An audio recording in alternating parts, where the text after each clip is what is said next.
Hello guys, good morning po sa ating lahat. Ngayon po yung ituturo po natin kung paano palingasin po yung ating use oil kanan.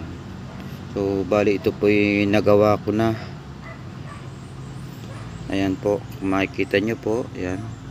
So ito po yung lagayan ng drum ng langis. So yung pinaka container nya, may container po dyan, then may faucet po siya dyan. And then po ito po yung